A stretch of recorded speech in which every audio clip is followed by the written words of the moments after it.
Hello, everyone. Tonight we are waking up in a place where the ground is harder than your mattress.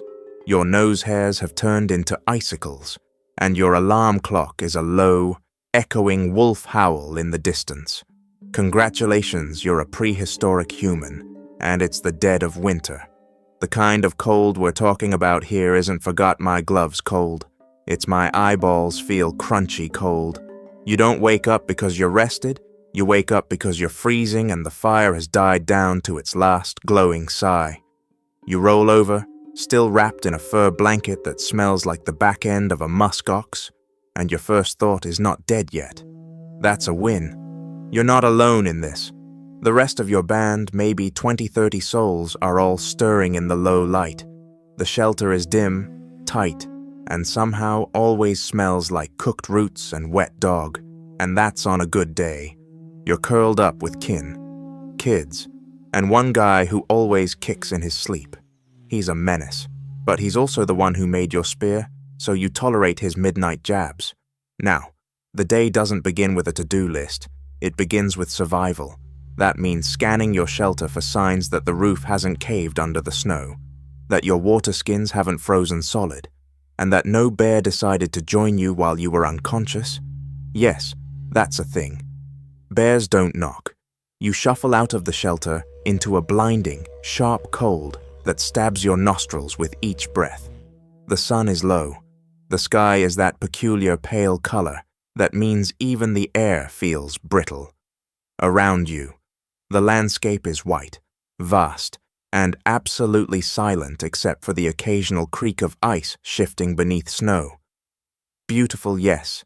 Inviting, not even a little. Your eyes sting. The tears freeze. You blink them away and begin your first task, finding firewood or something close enough to burn. Twigs, dung, bark, you're not picky. You know the fire isn't just for warmth. It's protection, cooking, light, morale. It's the difference between life and a very long, very cold nap you don't wake up from.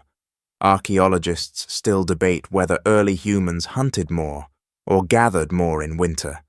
But what's clear is you don't get the option to specialize. Everyone's a generalist now. You know how to sew a boot, skin a rabbit, and pretend you like boiled pine bark soup. You keep moving because stopping means getting cold again. You stamp your feet and blow into your hands.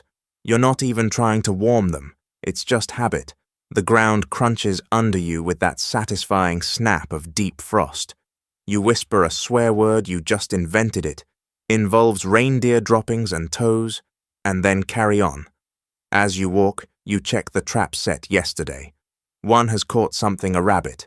You exhale in triumph and relief. Fresh meat. Your clan will be thrilled, especially since the last meal was smoked mammoth fat and bitter nuts. Again, you remember how someone in the clan, probably old Tika, the one with 7 teeth and a great sense of sarcasm, once said, "In winter, if it moves, it's dinner. If it doesn't move, it's fuel." Wise words. You wonder how she's doing back at the shelter, probably roasting her foot near the fire and telling stories about how winters used to be colder. Your stomach growls, and you resist the urge to nibble the rabbit raw. You know better. Raw meat in freezing weather is a fast track to spending the evening vomiting into the snow. Trust me, you've done that before. It's not romantic. When you return to camp, the fire's been rekindled. A child may be yours. Maybe your cousin's is trying to dry a wet mitten near the flame. You mutter something about burn it and you're wearing bark tomorrow, and toss the rabbit onto a flat stone. Everyone perks up. The fire pops, sending sparks into the gloom. Back in your spot, the shelter feels slightly warmer, but only in comparison to the outside. You can feel your nose again. That's something. And here's the strange part, despite the misery, there's a rhythm to this life. You know when to move, when to stay, when to hunt, when to hide. You read the clouds like news reports, the crack of distant ice. A warning, the sudden silence, trouble, the crunch of snow under too many feet, maybe visitors or something worse. Odd fact, For the day, some archaeologists believe Neanderthals smeared animal fat on their skin for insulation. Imagine rubbing bear lard on your face every morning instead of moisturizer. Technically effective, socially complicated. Someone jokes that the sky is so clear it might crack open. You laugh, mostly with your eyes because your cheeks are numb. Then you help carve the rabbit with a flint tool, so sharp it could split a hair if any hair had survived the wind. The day crawls by, a mix of chores, scavenging, repairing tools, and pretending you don't notice how cold your butt is. Occasionally, someone breaks into a chant or a joke, and you realize something: you're not just surviving, you're living, sort of. As the light fades, you and the others gather tighter around the fire. Smoke curls upward through the crude smoke hole, and the stories begin again. You listen with half-closed eyes, letting your mind drift somewhere warm, somewhere full of green things and sun. You won't survive if you think too far ahead. You survive by surviving the next hour, and the one after that. That's the rhythm. That's the song of winter. You're a prehistoric human, and today, once again, you didn't die. Congratulations. Section 2. You're crouching now, hands trembling as you strike flint against iron pyrite, begging for that tiny spark to land just right. You'd cry from the tension if your tear ducts weren't frozen. Welcome to your second winter lesson. Fire is not optional. Back in warmer seasons, you might have been cocky. You might have thought, hey, I'm good at this whole survival thing. But now, with snow piling up outside like some passive-aggressive god just dumped out the world's biggest salt shaker, you're not cocky. You're desperate. Because without fire, your options boil down to freeze, starve, or get eaten by something that does have fire. And none of those are ideal, so you nurse the embers from the night before, blowing gently, protecting them from the wind like they're your last Tinder date in human form. The tiny orange glow flares, then flattens, then flares again like it's testing whether you're worth the effort, and finally, it catches. Ah, fire. Sweet, hissing, crackling salvation. You feed it with kindling dry moss, animal dung, bark shaved thin as paper. The smell is a mix between smoked pine and someone's regretful digestive choices. But hey, it's warm, and warmth is survival. Archaeologists still debate whether the first controlled fires were intentional or happy accidents. Some think it started with lightning-struck trees. Others suggest humans stole fire from nature, like prehistoric Prometheans. Either way, you know one thing: whoever figured it out deserves a statue, or at least a decent snack. Now that the fire's going, it becomes the center of everything. You sit around it, cook over it, sleep next to it. It's your heater, your stove, your flashlight, and your community therapist all rolled into one. Someone always has to tend it, even overnight, which means someone's always cranky in the morning. Usually you. In winter, fire means more than comfort. It's a line between civilization and collapse. Without it, you can't soften roots or cook meat. You can't tan hides or dry soaked moccasins. You can't boil water to make it safe. You can't see the saber-toothed sneaking into camp until it's way too close and way too excited. You'd think, after all this time, lighting a fire would be easy. Nope. You still screw it up sometimes. You still burn your fingers. You still drop a coal into your lap and do that panicked snow dance while everyone laughs and shouts things like, "Guess who's sterile now?" You deserve better, friends, but eventually, the fire becomes routine. You come to know its moods, the slow crackle of dry wood, the pop of sap, the way a fire breathes when fed just right. You sit beside it with others, sharing not just body heat, but stories, jokes, awkward silence, and the last bite of something someone else clearly wanted. Sometimes you use fire to harden wooden spear tips or bend bones into tools. The heat gives flexibility to materials that would snap otherwise, just like it does with people. Really, amazing what warmth can do. Odd fact, prehistoric humans may have used fire to smoke out bugs from hides before making clothing. Imagine roasting a fur coat because it had fleas. Primitive dry cleaning, effective, but your shelter will smell like burnt porcupine for days. Later in the day, you use the fire's coals to thaw a slab of frozen meat. It's mammoth, literally, and it's hard as a rock. You chip away at it with a stone blade, then throw the chunks into a bone pot over the flame. The smell makes everyone slowly shuffle closer, pretending not to drool. You don't have spices, you don't have salt. What you do have is hunger, which turns even overcooked squirrel stew into a Michelin star meal. You slurp, you burp, you sit back and sigh. Someone lets out a fart that steams in the cold like it's auditioning for a horror film. You all pretend it didn't happen. Barely. You feed the fire again, this time with a bigger log, precious stuff. Good wood is hard to come by when it's buried under 2 meters of snow, and the last decent tree was turned into a spear handle. And you get it now. Fire isn't just a tool. It's identity. It's habit. It's hope in ember form. There are times, especially on the darkest nights, when the wind howls like it's coming for your bones, and the fire is the only thing between you and the icy blackness that wants you gone.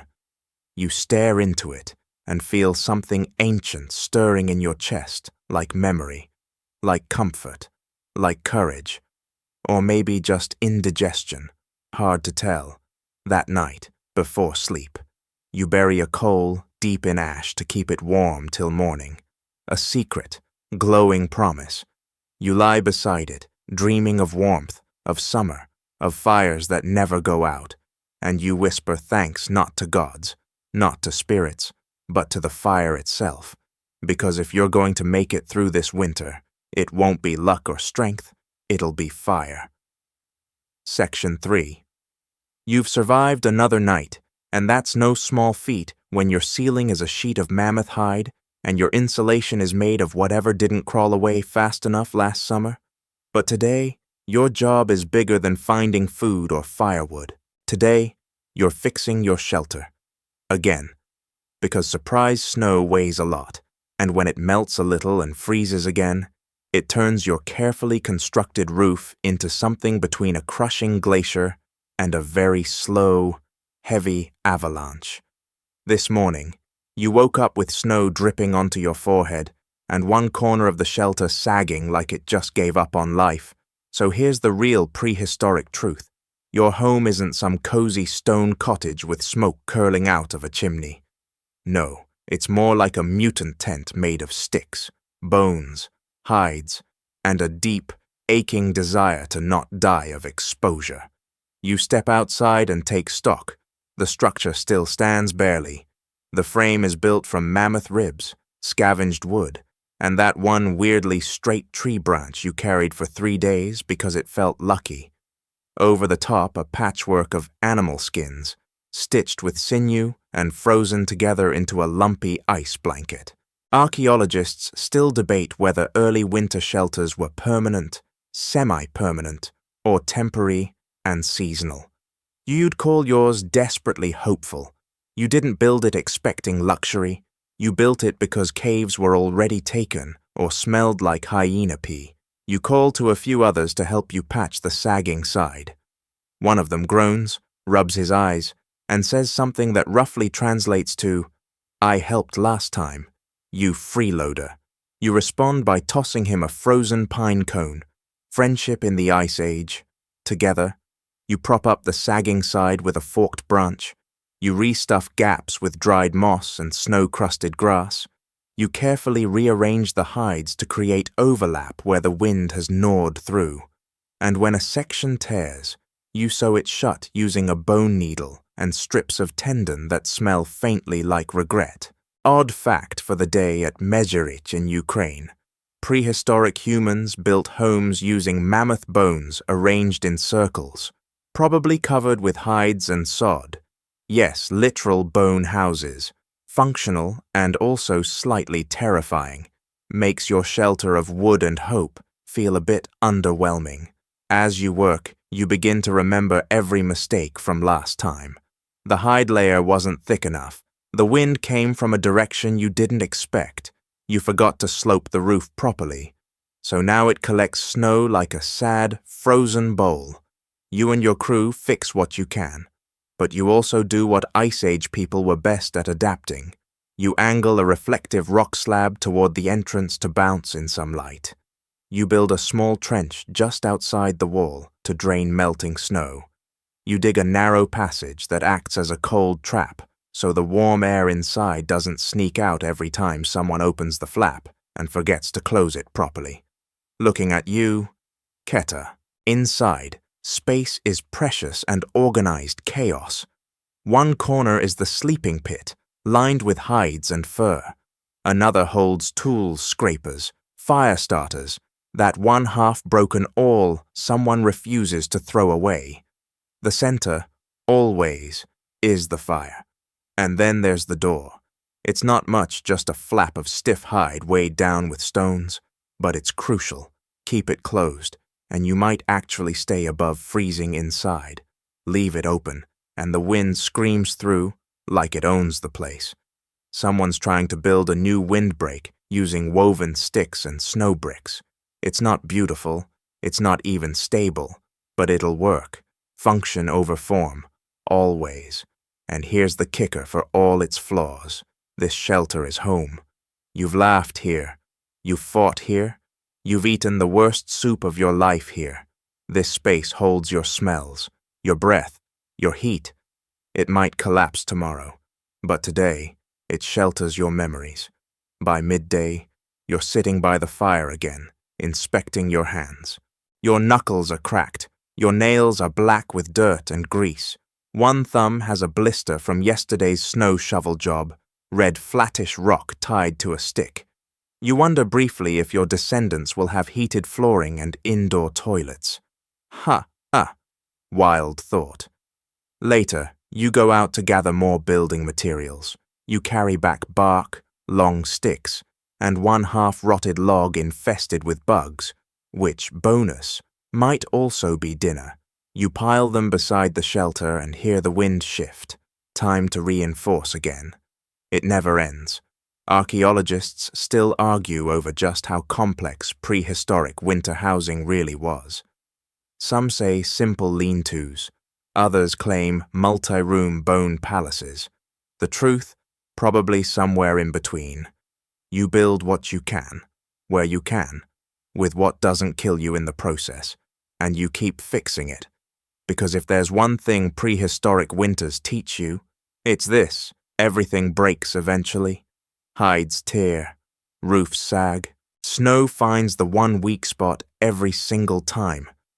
But you're stubborn, you're clever, you're too cold to quit, so you patch, you insulate, you swear loudly and creatively at the wind, and you live to sleep another night in the structure you stitched together with hope and frozen fingers.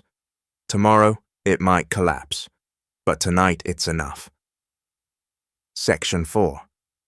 You're standing ankle-deep in snow, holding what might be the world's itchiest fur tunic, and wondering how it came to this.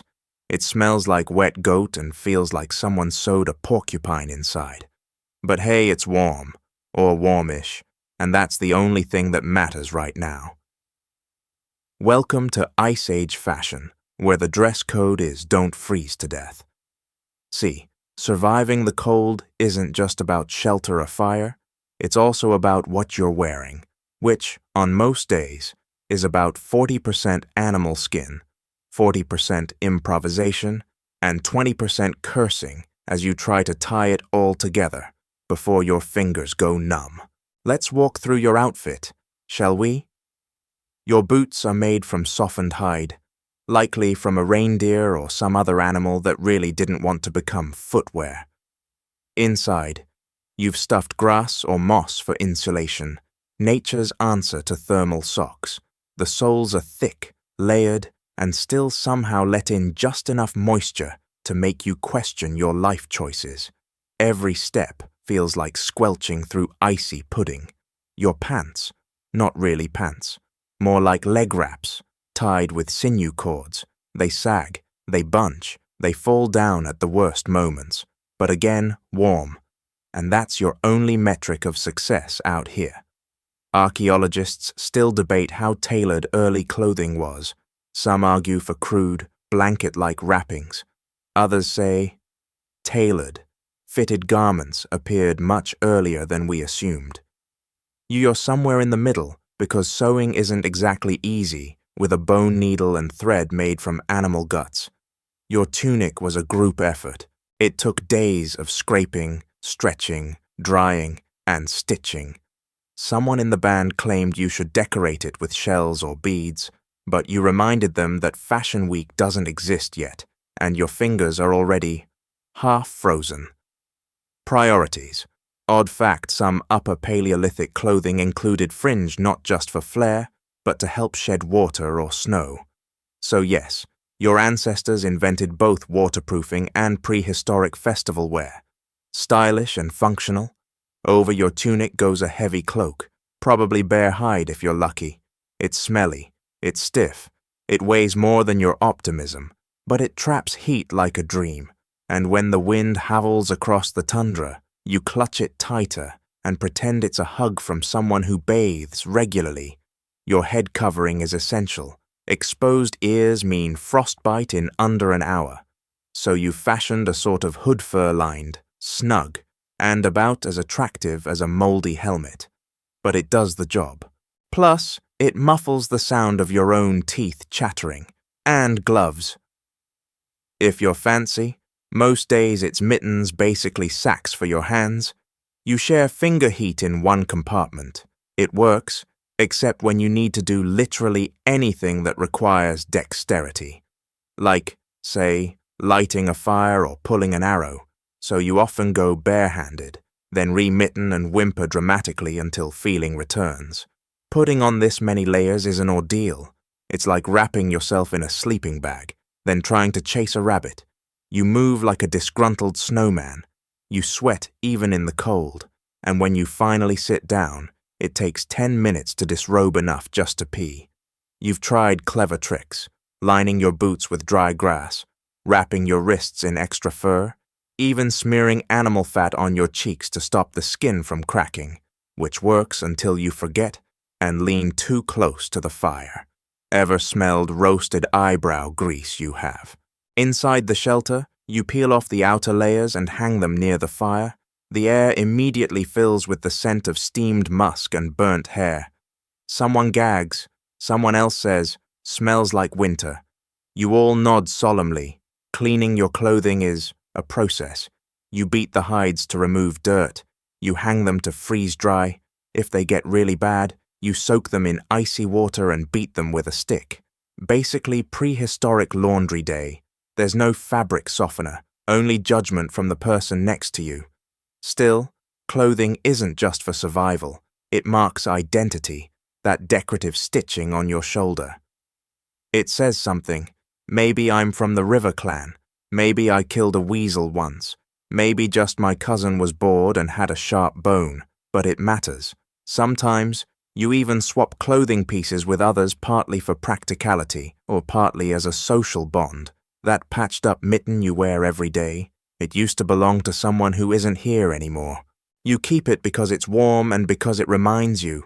And despite the roughness, the stink, the effort it works, your fur layers trap air, your hides block wind, and your ingenuity keeps you one stubborn breath ahead of the cold. You see your reflection in a chunk of ice, wild hair, cracked lips, fur clinging to your shoulders like a shadow. You look like something between a warrior and a weathered blanket, but you're warm, and that means you're winning. Tomorrow, you'll fix that tear in your leggings. You'll swap boots with someone whose feet are colder. You'll teach a kid how to thread sinew through a new hide. And maybe you'll figure out a better way to waterproof your butt flap. But for now, you wrap your cloak tighter, shake snow from your shoulders, and step back into the cold, dressed not to impress, but to endure. Section 5. You're crawling belly first across a frozen ridge, eyes squinting through the snow flurries, hands frozen into claws around a wooden spear. Your nose is running, your toes are numb, and there's a good chance you're about to sneeze and ruin everything. But down there, across the wind-scraped plain, is dinner a shaggy reindeer sniffing the air, blissfully unaware that it's starring in tonight's episode of Will It Die? Welcome to Winter Hunting. It's not glamorous, it's not noble, it's mostly cold, painful, and filled with long periods of silence punctuated by short bursts of yelling. But it's also necessary, because no matter how many nuts you stashed or roots you dried, the hunger gnaws faster in the cold, and one good hunt could feed the band for days' meat. Fat, organs, bones, even the hide. Everything gets used, except the reindeer's attitude. That's just annoying. You look back at your small hunting party. 4 of you, spaced out like teeth in a crooked smile. Everyone is flat, quiet, armed. You give the signal 2 fingers, flicked low. It means circle left, or possibly I'm freezing my butt off. But everyone understands the gist. Archaeologists still debate how sophisticated Ice Age hunting strategies really were. Some think early humans relied on opportunistic ambushes. Others argue for coordinated drives, traps, and even decoys. You've done it all, and today, you're hoping this snow-covered ridge makes you invisible just long enough. The wind shifts, the reindeer perks up, ears twitching. You stop breathing. For a moment, the entire world balances on that animal's eyelashes. Then too late. It bolts. The whole herd moves, a surge of snow and legs and steam. You spring up, adrenaline drowning the cold. You run. You shout. The others fan out. One throws a spear, it misses, barely. Another cuts off the flank. You aim, hurl your spear, and watch it sail like a frozen prayer. It hits. The reindeer stumbles, crashes into a snowbank, kicking wildly. You're on it in seconds, blade in hand. The kill is fast. You whisper something thanks, apology, or just the sound of relief. Your breath ghosts in the air. Odd fact of the day in the Middle Paleolithic, some hunters drove entire herds off cliffs. Efficient? Yes. Slightly terrifying. Also, yes, you once saw the bones of a dozen bison in a pit and realized Ice Age humans had figured out mass production way before we gave it a name. Now comes the messy part field dressing. You and the others work quickly, hands slick with blood, using flint tools that slice like surgical steel. The heat from the animal's body is oddly comforting gross. Yes, but you're not picky. You separate meat from bone. Fat is precious, it keeps you going when the cold tries to steal your energy. The organs go into a pouch for immediate use. You wrap chunks in hide, lash them to sleds made from branches and sinew. It'll take hours to drag it all home, and every step will test your joints. But you're smiling, because you did it. Tonight, there will be stew, there will be marrow roasted in the coals, there will be something other than dried tuber paste, and you'll be the hero just long enough to get roped into snow pit duty tomorrow. On the way back, one of your party slips and lands face first in the snow. You laugh so hard you nearly drop your load. They swear in 3 languages, 2 of which haven't been invented yet. You make a mental note to bring that moment up during every mealtime for the next 6 weeks. As you walk, you pass old hunting markers, rocks stacked into vague shapes, scratches on trees, bones left in patterns. Your ancestors were here. Their tools, their traps, their footpaths are still etched into the land. You're not the first human to chase something across this ice-blasted plateau, and you won't be the last. You cross a frozen stream. The ice cracks ominously. You pretend not to notice, but you tighten the hide straps across your chest. If you fall in, that's it. The cold won't kill you fast, it'll kill you slow. You'll freeze from the inside out. Brain last, but you don't fall. Not today. The ice holds. The kill stays lashed. You keep walking. When you get back to the shelter, the others cheer. Sort of. It's more like a grunt of approval, followed by someone yelling, "Don't get blood on the firewood," classic. You skin the reindeer carefully. Knowing the hide will become someone's cloak or sleeping mat. The sinew will become thread, the bones, tools. Even the antlers can be carved into fishhooks or toggles or jewelry if you're feeling fancy. Someone asks if you got anything for dessert. You throw a reindeer kidney at them. They laugh.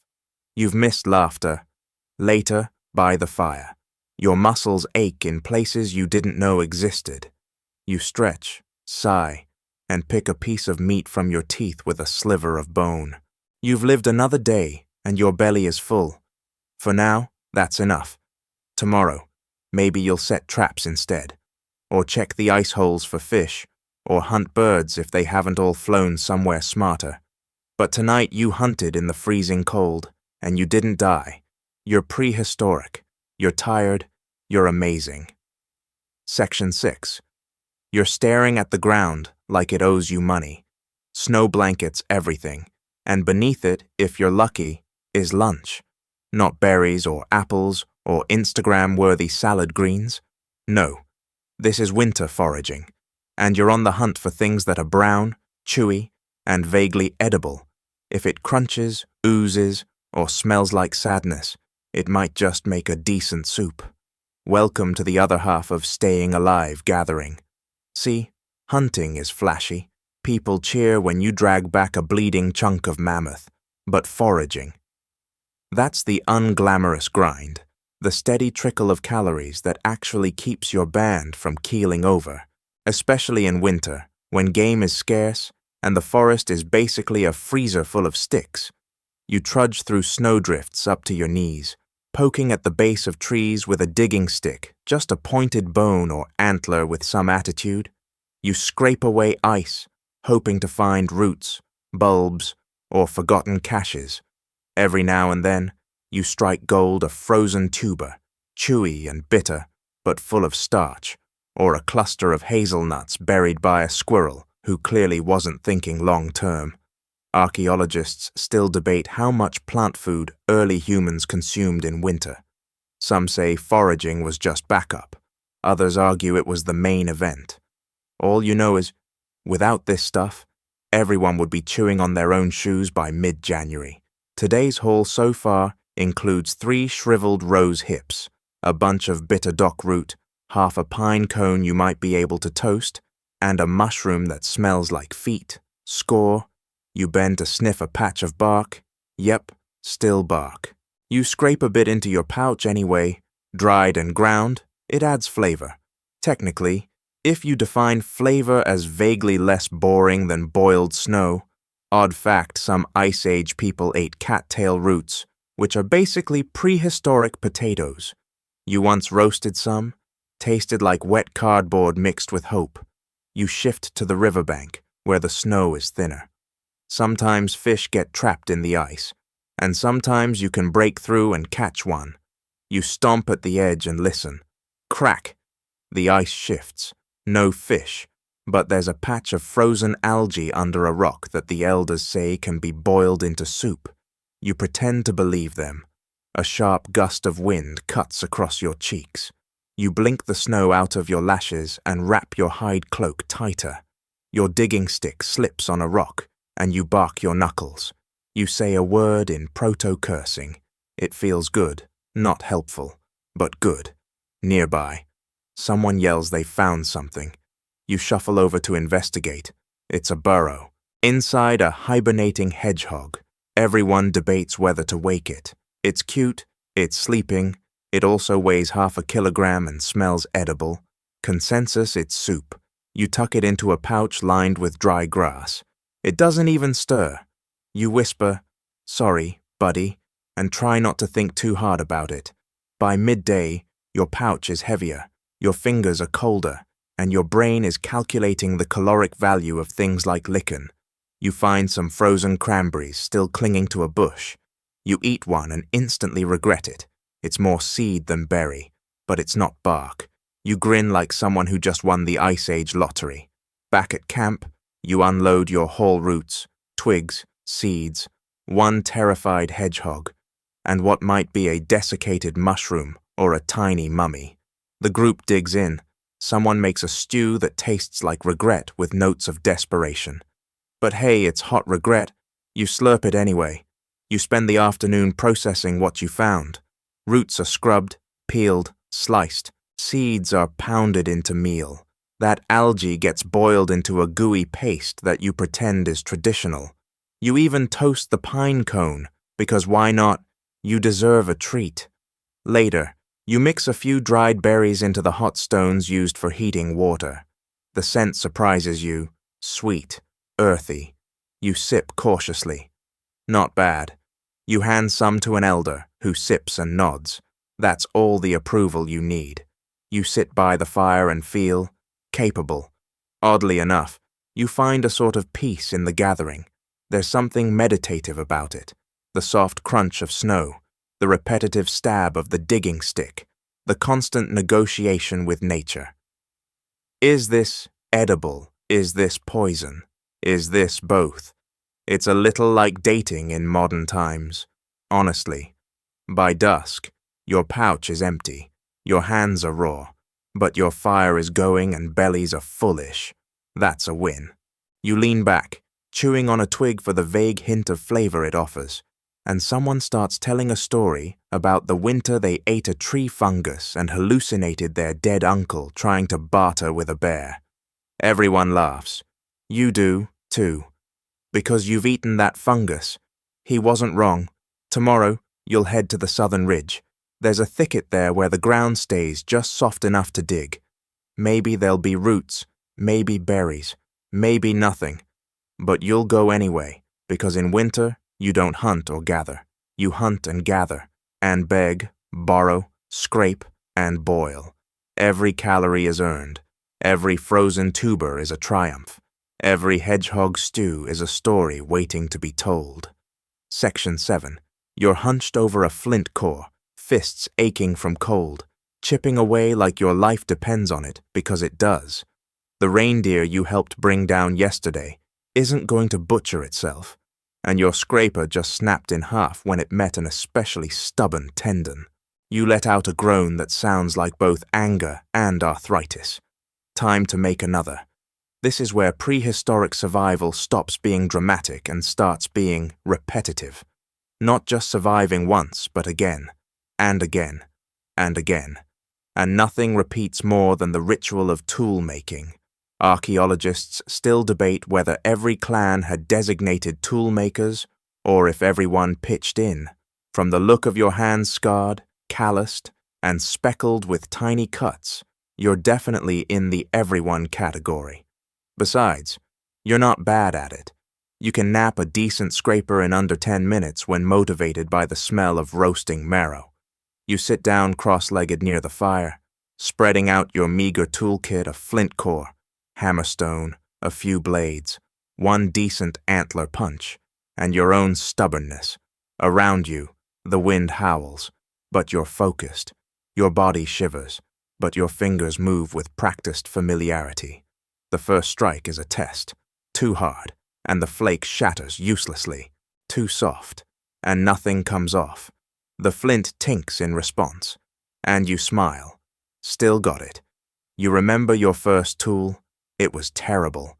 A lumpy chunk of stone you smashed against things until it vaguely resembled a point. You used it to open a nut. The nut won. But you learned. Odd fact, archaeologists have found standardized tool types spanning thousands of miles, suggesting ancient humans might have shared blueprints through oral tradition or even demonstration meetups. Prehistoric TED Talks, if you will. You shape a new scraper-rounded edge for hides, flat edge for slicing. You chip, inspect, chip again. The sound is satisfying sharp, musical, like something important happening at the edge of silence. When a flake peels away just right, you feel it in your chest. Next, you move to binding. You slice a strip of tendon, chew it to soften, then wrap it around the scraper's handle, securing it to a short wooden shaft. It's not pretty, it's not ergonomic, but it will cut, and that's the only metric you care about. Someone behind you mutters a curse. You glance over, they've just snapped the tip off a bone awl. They look at it like it personally betrayed them. You toss them your old one, still has a few stabs left in it, you say. They nod, grateful. Tools are currency. Favors are worth more than food. Later, you sit with the hide from yesterday's kill, using your fresh scraper to remove fat and membrane. The smell is complex, a mix of warmth, meat, and something that reminds you vaguely of your uncle's feet. But you keep working, because if this hide doesn't get cleaned and stretched before nightfall, it'll stiffen into a leathery mess even the wolves would pass on. Your hands move quickly. Scrape, pull, stretch, flip. The blade bites cleanly. The fat peels like wax. You nod to yourself. The tool works. You made it. You win for now. Around you. Others work too. One person is sharpening a spearhead using the Levallois technique, carefully preparing a stone core to produce flakes of specific size and shape. It's like watching someone solve a geometry puzzle while freezing their fingers off. Archaeologists still argue about whether such complex techniques were taught deliberately or learned through observation. You know how you learned by messing up? A lot. You still have that tiny scar on your thumb from when you tried to nap a blade without watching your fingers. Classic rookie move. Odd fact, time in the Upper Paleolithic, humans began crafting microblades, tiny stone slivers embedded into wood or bone to create serrated edges. The prehistoric version of a utility knife. You once tried making one, let's just say. It's a project for warmer weather. You take a break to check your cutting tools. One has dulled. You quickly resharpen it with a few passes on a sandstone slab. It hums with friction. The edge gleams faintly. You resist the urge to test it on your thumb. Again. You also keep an eye on the cold. Stone tools can fracture when the temperature drops too low, especially obsidian, which shatters like glass if mishandled. You learned that last winter when a spear tip exploded mid-throw. The reindeer was unimpressed. You still swear it laughed at you.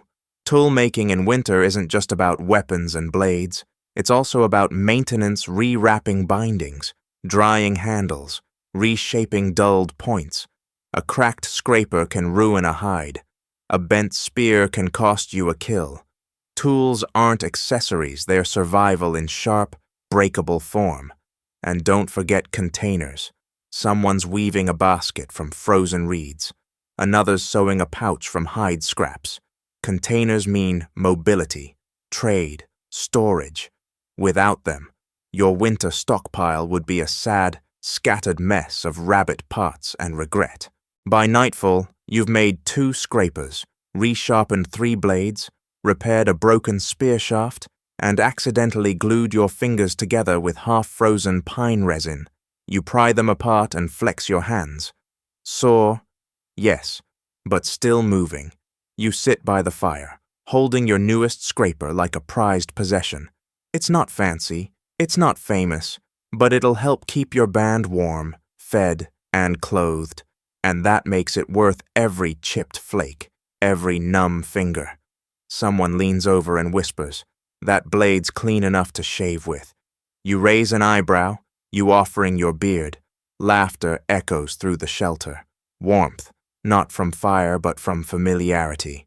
Tomorrow, the blade might break, the spear might snap, the cold might bite harder. But tonight, you hold in your hand a thing you shaped, a thing that works. You made something that helps you survive. That's the heart of all this. Even in a frozen world, you create. Section 8. You're crouched next to a shallow pit in the snow, pulling up a cache wrapped in hide. Fingers crossed it hasn't been raided by a fox, bear, or the kid who accidentally forgets where the food went. The hide crinkles with ice as you peel it back, revealing slices of dried meat, curled and dark as tree bark, but still edible. Jackpot. In the Ice Age, preserving food isn't a luxury, it's the reason you're still breathing. Because even when the hunt goes well, even when the roots are plentiful, that abundance doesn't last. Winter laughs at your optimism and steals your calories. so you preserve everything you can. Like a squirrel with opposable thumbs and commitment issues, archaeologists still debate how early and how widely food preservation was practiced. Some claim drying meat and caching it in snow was universal. Others suggest more sophisticated techniques like fermentation or smoking only emerged later. But standing here, you know one thing: if you can't store it, you lose it. You drag the meat closer to the fire. The others gather around, eyes gleaming. It's reindeer probably from 2 moons ago. You dried it on a wooden rack above the fire, flipped it daily, and muttered several choice words every time it tried to fall into the flames. The result? Ice Age jerky. It's hard. It's chewy. It tastes like smoke and memories, but it keeps you alive. You slice it with your scraper, pass it around. Everyone chews in rhythm, like a prehistoric ASMR loop. Someone jokes that their piece tastes like bark. Someone else says, that's because it is bark. You all laugh, just a little too hysterically. Beyond meat, you've got other tricks. Tubers are buried deep in pits lined with grass and snow, insulated to last through the frost. Berries get mashed into paste and sun-dried in warmer seasons, forming strange, leathery sheets you call fruit slabs. If the kids knew what fruit roll-ups were, they'd cry. Odd fact of the day, there's evidence that some Paleolithic groups used natural refrigeration, burying food in frozen soil or under permafrost layers. One site in Siberia even revealed bones arranged in a way that suggests deliberate snowpacking, a kind of meat locker, courtesy of Mother Nature. Today, you're testing something new. Last week, you wrapped leftover fish in bark, tucked it into a crevice, and hoped the cold would work its magic. You unwrap it now, tentatively sniff. It doesn't smell dead. That's a promising start. You nibble. It's chewy, slightly sour, possibly fermented. Your stomach doesn't immediately revolt. Someone asks if they should try some. You smile, toss them a piece, and say, "You go first." Preservation isn't just about drying or freezing. It's about hiding. You've stashed food in hollow logs, high in trees, buried beneath stones. You've even had to fight off a weasel who thought your smoked rabbit was his dinner. That weasel still limps. You still have the scar. Every good winter has a system. You store in batches, rotating the old with the new. You mark locations with carved sticks or stones, simple codes: 3 scratches for meat, circles for roots, an angry face if someone tried to steal it last time. Not foolproof, but it works. You also trade preserved food with neighboring bands, a dried fish for some winter nuts, smoked hare for resin. It builds goodwill and avoids awkward cannibalistic thoughts during long snowstorms. One person in the band has taken it a step further. They're obsessed with rendering fat. You call them the lard lord. They melt animal fat into crude containers, let it harden, then store it like gold. Turns out, rendered fat keeps for weeks and makes everything, yes, everything taste better.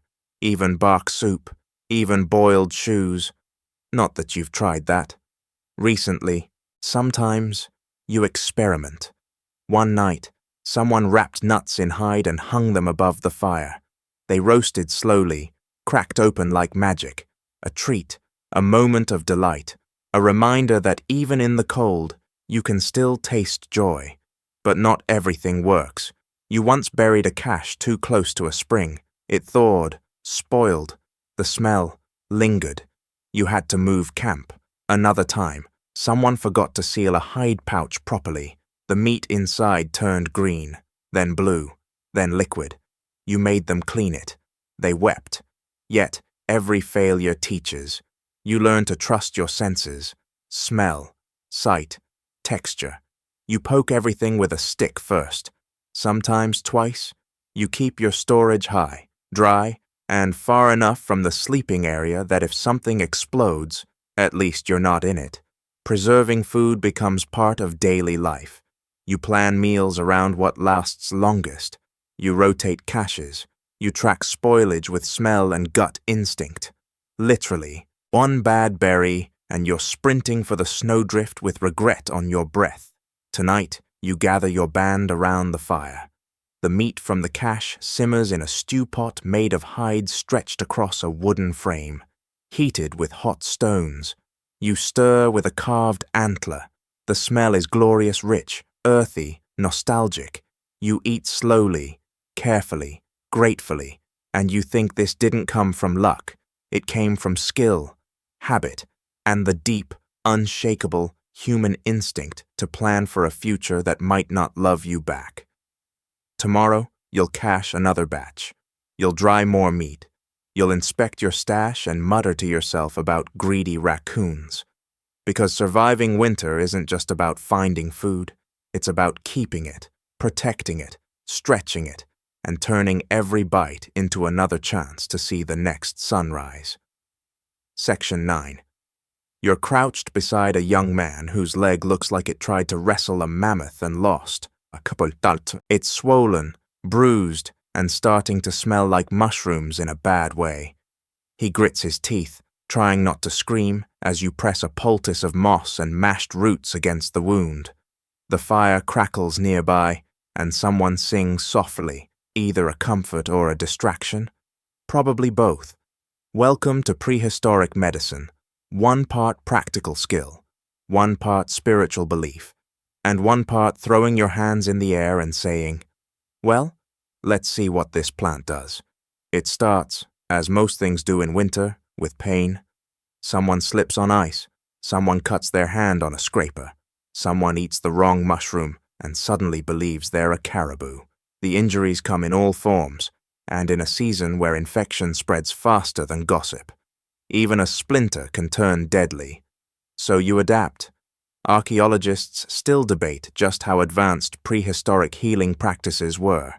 Skeptics see ancient humans as helpless and doomed, but they forget what you've seen: broken bones that healed straight, elders with missing limbs still walking, kids with coughs eased by strange-smelling teas. You may not have antibiotics, but you're not clueless. Odd fact, there's archaeological evidence of skull trepanation, cutting a hole into the skull that shows signs of healing. Meaning, not only did they survive the procedure, someone knew how to do it. Wild. You start with observation. You've seen which plants reduce swelling, which make people sleepy, and which ones send your aunt into a 6-hour trance where she claims she's talking to wolves. You use moss to dress wounds, resin to seal cuts, and chewed bark for pain. Willow bark, to be exact, nature's aspirin. Tastes like punishment, works like magic. You gather supplies from hidden caches, dried herbs, clean snow, a charred stick for cauterizing if things go truly sideways. Your patient sweats, his breath shallow. You give him a drink made from boiled pine and fermented berry. It tastes like feet, but knocks him out. Which is the point.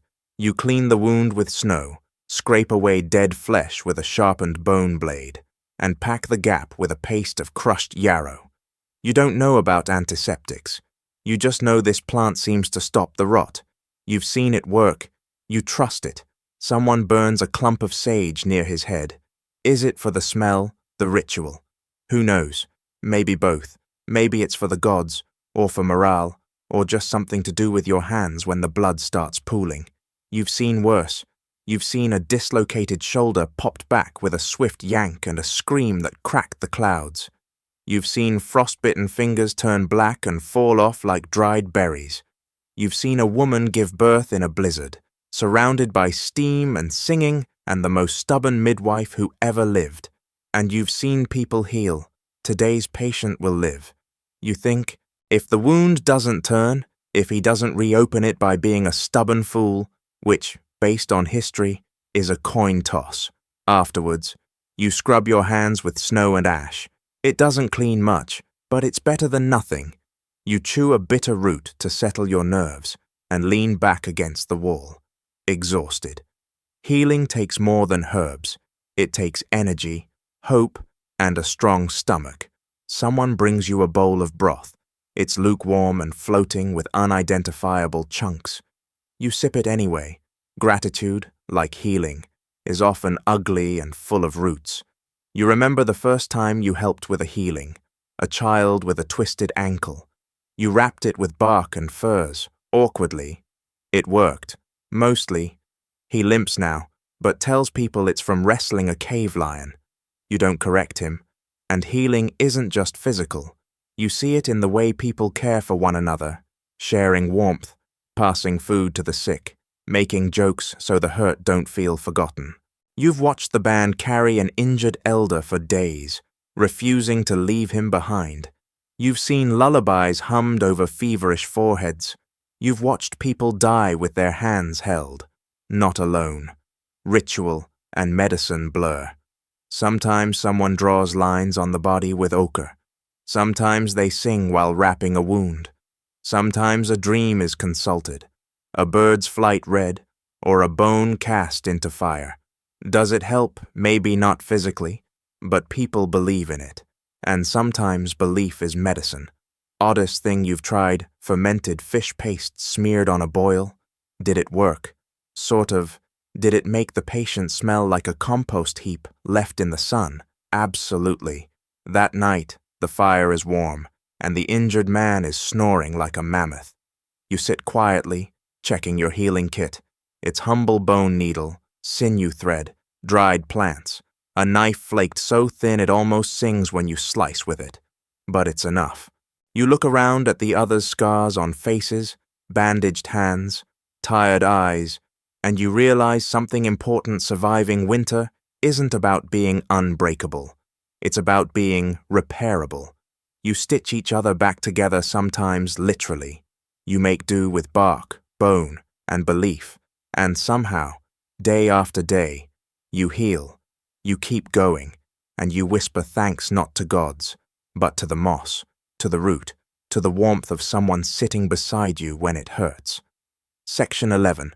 You wake to the sound of a child coughing. Not a danger cough, not yet, more like a frog trying to sing. But you're alert. Winter is no friend to the young, and every sneeze could be the start of something worse. You sit up, pull your fur around you tighter, and glance over at the little shape bundled like a meatball near the hearth. Parenting in the Ice Age isn't gentle. It's not soft focus memories or lullabies under starlight. It's sharp-edged, exhausting, and constant. And yet, it's everything. The child coughs again, sits up, hair everywhere, eyes wide. She looks around like she's surprised to still be alive. You smile and toss her a piece of dried fruit. She catches it. You nod. She's fine. For now. In this world, childhood is a fast-forward experience. You don't get years of carefree play. You get weeks, maybe months. Then you're expected to start watching, learning, doing. The gap between child and functioning clan member is about the length of a particularly cold winter. Archaeologists still debate how early prehistoric children took on responsibilities. Some say as young as 5 or 6. Others suggest gradual integration. But you've seen it firsthand. A toddler poking at embers with a stick today is the one making fire tomorrow. You spend your mornings teaching the basics, how to wrap furs tight, how to hold a tool without losing fingers, how to not mistake a sleeping porcupine for a foot warmer. Life skills. Someone else takes the older kids to the edge of camp to practice spear throwing. They're terrible. The spears wobble like cooked spaghetti, but they're learning. They imitate the adult's stance, breath, the whispered prayers before the throw. They want to be useful. They want to be brave. Odd fact, in some Paleolithic sites, small tools clearly sized for children have been discovered, suggesting hands-on learning started early. You imagine a child proudly showing off their first scraper, still lopsided and dull, but theirs, back in the shelter, another child is helping scrape a hide, which mostly involves hitting it with a stick and giggling. You don't stop them. It's how you all learned. Through imitation, trial, and minor injury. Someone mutters that raising children in this weather is a punishment from the gods. But you see it differently. They're the ones who'll carry your songs, your tools, your weird but effective methods for making pine bark tea. And the kids watch everything. They see how you build the shelter, how you gut a fish, how you treat someone with a fever. They see who gets angry when hungry, who jokes when scared, who shares the last piece of meat. You're not just parenting, you're performing. But parenting isn't all survival drills and stern warnings. It's also laughter, it's storytelling, games, and the bizarre questions kids ask when stuck in a shelter for weeks. Do mammoths have dreams? What happens if you kiss snow? Can I be a tree when I die? You try to answer, sometimes honestly, sometimes creatively. Once, you explained thunder as two sky beavers fighting over a really big nut. The child gasped. You knew you'd created a legend. Discipline exists, too, but it's not about yelling, it's teaching through consequence. You tell the story of the boy who didn't listen and wandered into the woods. He met a bear. Now he's soup. The story's not real, but the lesson is, don't wander, don't be soup. At night, parenting shifts from instruction to protection. You check that everyone's warm, that no feet are sticking out from under hides, that the little ones haven't wandered too close to the fire or too far from it. You hold them when they're scared. You hum songs that don't have names, just rhythms. You let them trace shapes on your skin, ask their questions, whisper their worries. Sometimes, you cry quietly when no one's looking, because the world is cruel, because the child coughing might not get better, because you remember the ones who didn't make it. Their names live on, but the space they left doesn't get smaller. You make time for rituals, not formal, not fancy, just moments. A bead sewn into a tunic for protection, a name carved into bone, a story told in a whisper. These are your lullabies, and yet, despite the danger, the fear, the exhaustion, you feel hope, because every child is a gamble you make against the cold, against the silence, against forgetting. The kids laugh. They trip and fall and laugh again. One draws a reindeer on the hide wall with charcoal, except it has 3 heads and looks more like a turtle. You say it's beautiful. You mean it. Oddest parenting advice you've ever received. If the baby's teething, give them a frozen fish tail. You tried it. It worked. You don't question it anymore. Tonight, you sleep with 2 children nestled against you. One kicks in their sleep. The other mumbles about flying trees. You smile, kiss their sweaty foreheads, and pull the hide tighter, because in this frozen world, full of hunger and hard edges, these small, squishy, loud creatures are your reason to keep going. And maybe, just maybe, they'll grow up to tell stories about you. Section 12. You're staring across the snow-packed valley, at a thin curl of smoke rising from a distant ridge. Another fire, another group, another clan. You squint, adjusting your fur hood. Could be friendly. Someone mutters. Could be hungry. Someone else adds. You nod. Either way, it's time to find out. Because winter isn't just cold, it's lonely. And while other humans can mean trouble, they can also mean tools, stories, laughter, and that one precious thing no fire can provide: new faces. So you bundle up, grab a bundle of trade items, flint blades, dried meat, maybe that carved bone pendant your cousin made when he thought he was an artist, and begin the slow trudge across the snow. Intertribal meetups in winter are rare, but not unheard of. The weather keeps most people close to home, but sometimes necessity outweighs fear. Maybe your stockpile's low, maybe theirs is. Maybe you just want to hear someone else's voice who doesn't snore like a mammoth choking on a pine cone. Archaeologists still debate the extent and structure of Paleolithic trade networks. Some say they were local and sporadic. Others point to the movement of exotic materials, seashells hundreds of miles inland, obsidian far from any volcano. The truth is clear in your hands. A spearhead made from stone that doesn't exist anywhere near your valley. Someone carried it here. Someone passed it along. You approach slowly, carefully, Arms out, palms up, no weapons raised. The universal sign of Ayya, come in peace. Please don't spear me. They spot you. There's a pause, then a wave. You exhale. Introductions are wordless at first. A nod, a grunt, maybe a mutual ugh about the wind. Then out come the offerings. You trade your flint blade for a strip of dried fish. You offer a chunk of resin. They offer a chunk of cheese. Cheese. You stare like it's a sacred object. You haven't seen dairy since that goat incident 3 winters ago. The mood warms, slightly. Someone starts a fire between the groups. People sit, hides are adjusted. Steam rises from mugs of bark tea. Someone tells a joke. You don't quite get it, but you laugh anyway. One of their people shows you a new knot technique. You demonstrate your 2-handed scraper grip. A child gives you a carved wolf. You give them a piece of red ochre. It's not just goods being exchanged, it's culture, knowledge, identity. Odd fact at sites like Dolní Věstonice in the Czech Republic. Archaeologists found evidence of social gatherings, large hearths, communal meals, decorative items that suggest humans came together for more than survival. For connection, back near the fire.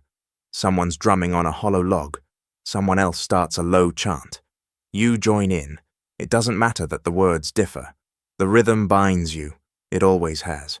The 2 groups start to mingle more. A young woman from the other clan shows off a cloak decorated with bird feathers. You're impressed. Someone from your band shows her a bone needle. She's impressed back. You exchange glances. Could be the beginning of a bond, or at least a really awkward love triangle in the making. You remember other meetups, some peaceful, some not. There was that one time a trade soured over a broken blade, and the argument nearly turned into a wrestling match in a puddle of melted snow. It got resolved when someone offered a fermented root beverage, and everyone forgot why they were angry. Because yes, conflict happens. Not every band is trustworthy. You carry memories of raids, of missing caches, of harsh words carved into bark and left at hunting grounds. But today is different. Today, it's a celebration of not being alone. You share food, you share stories, you exaggerate your hunting tales just a little. Okay, a lot. No one believes you fought off a cave bear with a spoon-shaped rock, but they let you finish the story anyway. By nightfall, the 2 groups are sharing fire and shelter. You sleep near someone new, not quite relaxed but not afraid either.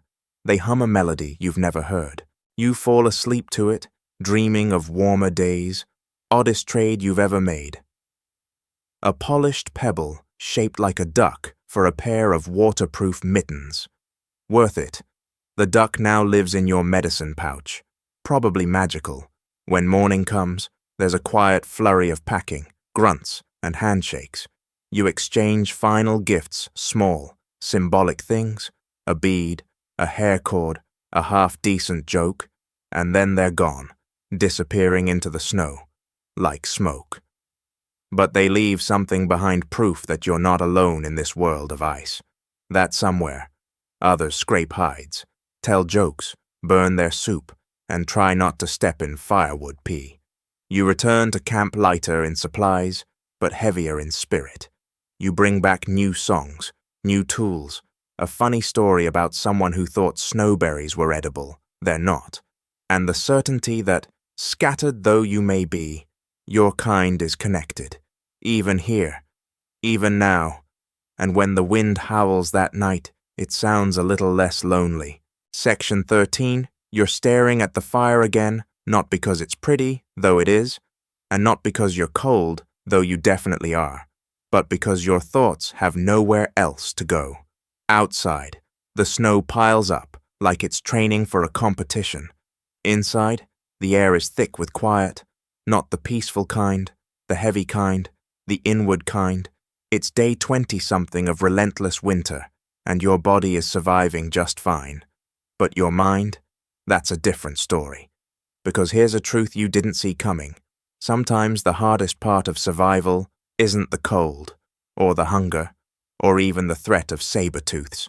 It's the weight of time, The dull, repetitive ache of endurance, the mental cost of existing in a world where joy is scarce and daylight even scarcer. Archaeologists still debate the emotional world of prehistoric humans. Did they experience seasonal depression? Did they grieve, dream, despair? You don't need a scholar to tell you what it feels like to stare at the same hide wall for 3 weeks and wonder if the sun is ever coming back. You shift in your furs. Across the shelter, someone mutters in their sleep. Another person stares at nothing, carving the same notch into a bone over and over. You've all been here before, and you'll be here again. So how do you keep the dark out, not the dark outside, but the one inside? You tell stories, even the ridiculous ones.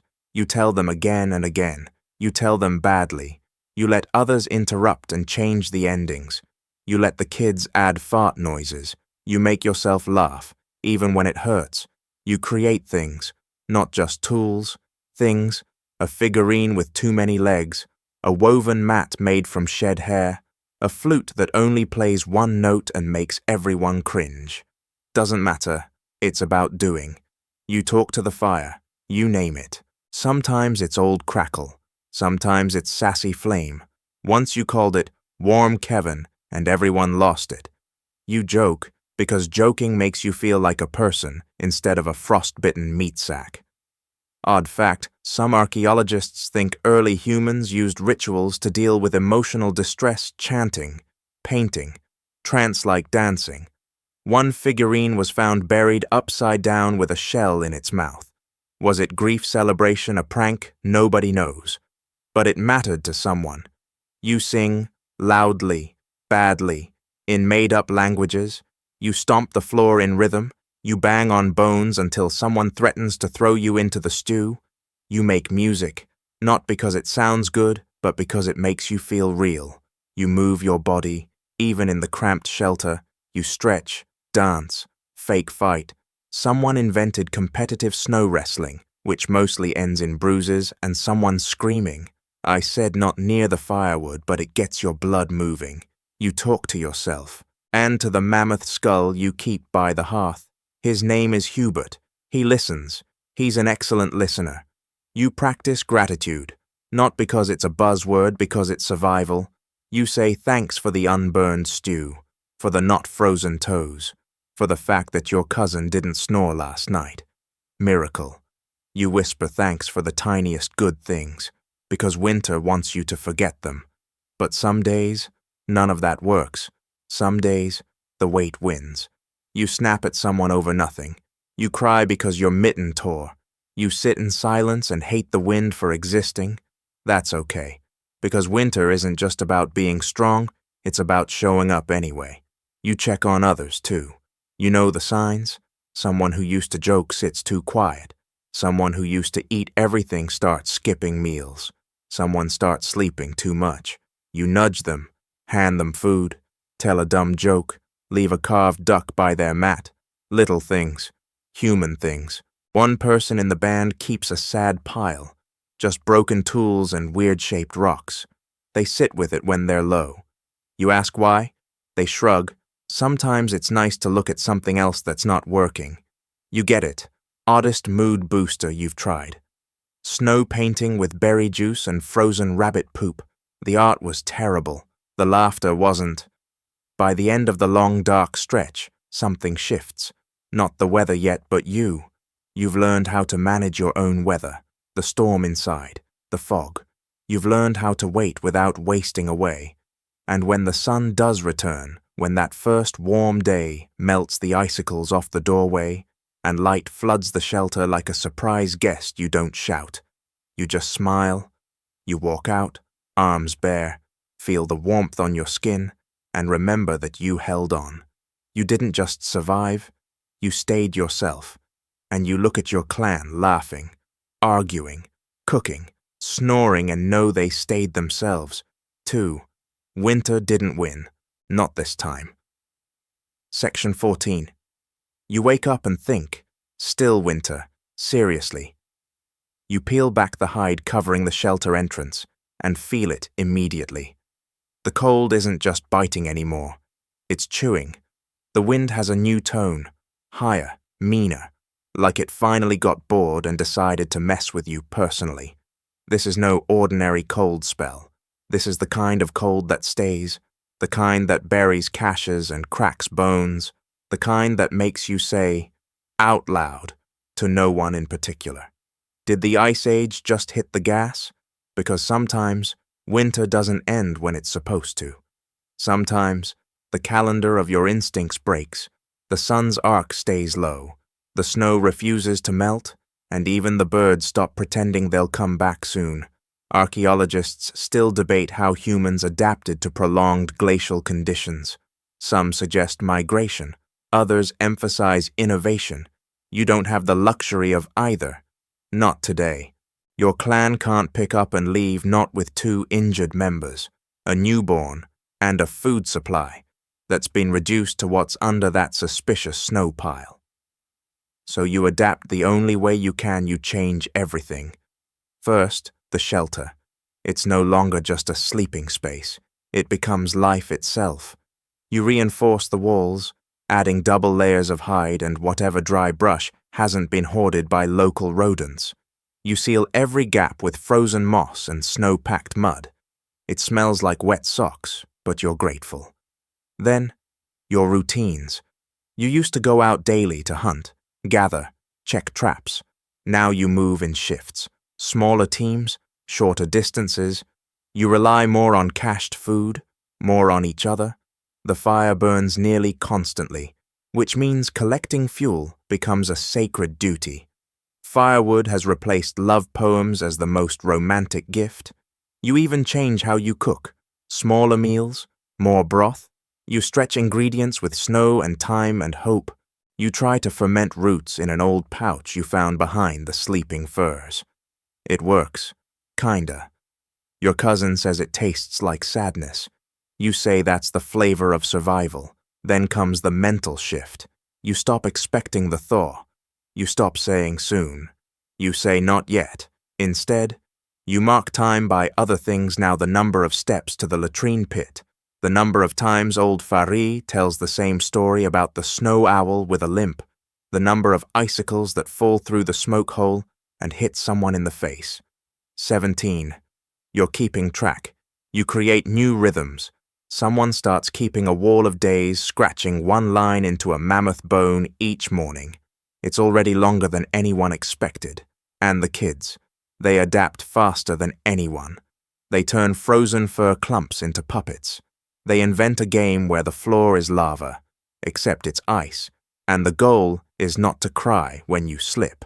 One kid draws a map of your shelter's interior with charcoal and declares himself mayor. You vote, he wins. It's unanimous. Odd fact, archaeological digs in Upper Paleolithic shelters have found bone flutes, intricate carvings, and layered fire pits, all signs that humans dug in deep during the coldest periods, transforming their dwellings into cultural hubs, not just survival tents. You notice how people stop complaining about the weather. There's no point. Instead, they focus on each other. You listen more. You talk more. You tell stories slower, as if savoring the sound of human voices over the wind's icy scream. Someone starts painting again right on the hide walls this time. Red lines, spirals, crude animal shapes. It's messy and bold and alive. You add a handprint, yours, just to say I was here, I mattered, I kept going. Eventually, the food supply hits creative territory. You boil bark, you chew leather. One night, someone serves snow seasoned with rabbit droppings and says, "It's got notes of forest." No one laughs. Then someone does. Then everyone does. You build an underground food pit. You try ice fishing again, no luck. But you bring back a frozen trout-shaped rock that becomes a mascot. You name it dinner. He's now the official clan joke. Then comes a breakthrough. Someone remembers a cave not far away. Warmer, more sheltered, but riskier to reach. After hours of arguing and one impromptu arm wrestling match, you decide to scout it. It's brutal. Visibility is nothing. Your eyebrows freeze. But you make it. The cave is real, small, but tight, quiet, less wind. You howl inside and the echo feels like hope. You return to camp with the news. Within 2 days, you move everyone. It's chaos.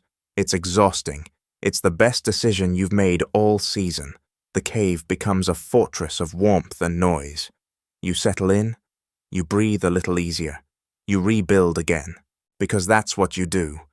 Somewhere between the endless snow and the aching hunger, you became something more than a survivor.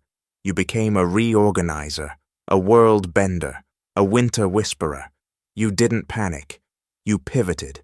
And one morning, after days of static white, you step outside and notice the air is different, softer, the wind less sharp. There's a puddle just a sliver beside a rock, and you cry, not because you were weak, but because you didn't break. You bent, you twisted, you adjusted, and you carried others with you. When winter didn't end, you didn't either. Section 15. You're kneeling in the snow with a smooth stone in your hand, tracing the outline of a spiral into the packed earth. Around you, the others are quiet. The fire is burning low. A body lies nearby, wrapped in hide, dusted with red ochre, surrounded by small tokens, a flint blade, a tooth pendant, a carved reindeer, a life distilled into objects. Today, you're not surviving. You're remembering.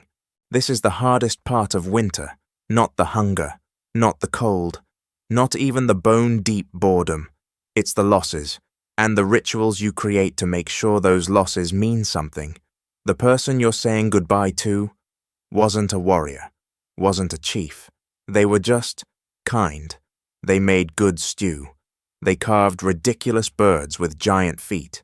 They taught the children how to tell which roots were bitter and which ones would make you poop for 3 days straight. A legacy. You place the stone down, one of many in a circle you're building, a marker, a shape that will outlast snow and melt and even your memory. That's the point. They were here. Archaeologists still debate the meaning of Paleolithic burials. Was it spiritual, practical, social? You don't have time to write papers, you just feel the weight of the silence and know something sacred is happening. Others approach, adding offerings a woven cord, a broken scraper, a tuft of hair, not useful things, personal things. The language of love. When words aren't enough. Odd fact, at Sungir in Russia, 2 children were buried side by side nearly 30,000 years ago, cloaked in beads, with carved spears and decorated clothes. The message was clear. Even across millennia, these children mattered. They were mourned. They were loved. After the burial, the mood is fragile. No one wants to speak first. Then someone coughs and mutters. At least now they don't have to eat pine bark soup. Laughter erupts, not cruel, but necessary. The dead deserve joy, too. Later, you return to camp. Things feel different, quieter, but life doesn't stop. The fire needs feeding. A hide needs scraping. A child asks if they can draw the person who died as a mammoth with wings. You say yes, of course. Death doesn't erase, it echoes. You start noticing the other ways your people leave their mark. There's the ochre handprint on the shelter wall, cadent but clear, someone who wanted to say, I was here. There's the bone flute buried under the fire pit, hidden for luck. There's the carved stone you carry in your pouch, not because it's useful, but because it belonged to someone who made you laugh until you nearly peed yourself. You keep it close, because prehistoric humans didn't just endure, they remembered. Through ritual, art, objects, gestures, they built memory into everything. You find yourself thinking about all the other signs you've seen. Scratched spirals on cave walls, arranged stones in strange patterns, a cache of beads shaped like stars. You used to think they were just decorations. Now you know they're reminders, anchors to lives once lived. You gather the children and show them how to mark a new stone. You teach them the name of the person who's gone. You make them repeat it until it feels alive in the air. You say, when someone leaves, we carry their fire. They don't fully understand yet, but they will. Night falls, and the fire burns high again. Someone plays a note on a hollow bone. Someone else hums along. You sit with the weight of memory, not as a burden, but as proof. Proof that prehistoric humans were not just tool makers or hunters or gatherers. They were rememberers. Tomorrow, you'll hunt, or fix a spear, or fall on your face in the snow while trying to pee in the wind. Life continues, but tonight you bury your dead with care. You mark the ground. You whisper their name into the cold. You add your own voice to the long echo of ancestors that made it through the dark, just like you. You get it now. You're not just surviving the Ice Age. You're leaving a trail. Section end. So now you know, you weren't just some grunting, fur-wrapped brute stumbling through snowdrifts with a club and a bad attitude. You were a firekeeper, a storyteller, a toolmaker, a therapist, a parent, a partner, a planner, and a survivor in the most real, bone-deep sense of the word. You didn't just wait out the winter, you adapted to it. You changed your shelter, your diet, your rhythms. You sang to chase away the silence. You painted when words weren't enough. You remembered those who didn't make it and taught their names to the children. You didn't get to choose comfort. You chose resilience instead. And look around now, the walls may be drywall, the fire may be central heating, and your boots might be Gore-Tex instead of reindeer hide. But that same human is still in there. That same you. The one who watches the sky for signs. The one who tells stories to survive the dark. The one who carries a little ember inside, even on the coldest days. So the next time the world feels too heavy, too cold, too endless, remember this. You've done it before. You made it through the Ice Age with nothing but flint, fur, laughter, and sheer determination. And you can do it again. So go on, make your own fire, tell your own stories, leave your handprint on the wall, even if it's just in the fog of your bathroom mirror. You're still here. Thanks for staying to the end of this very human journey. Don't forget to like the video and subscribe, but only if you really like what I'm doing here. And leave a comment. What do you think you'd be best at in the Ice Age? Firekeeper, bone flute player, pine bark stew, chef, whatever your answer. Good night.